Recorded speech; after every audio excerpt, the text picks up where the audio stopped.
علیکم، میں ہوں زنارہ یوسف اور آپ دیکھ رہے ہیں PKN نیوز۔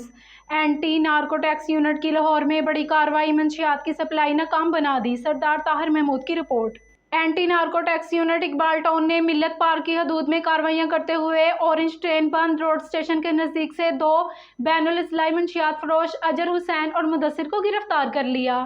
اس حوالے سے DIG عمران کشور نے بتایا کہ ملزمان نے لاہور کے مختلف علاقوں میں منشیات سپلائی کرنے کا اعتراف کرتے ہوئے تعلیمی اداروں، بس اڈہ جات، ہاسٹلز، تفریحی مقامات کے گرد و نواح فروخت کرنے کا بھی اعتراف کیا ہے۔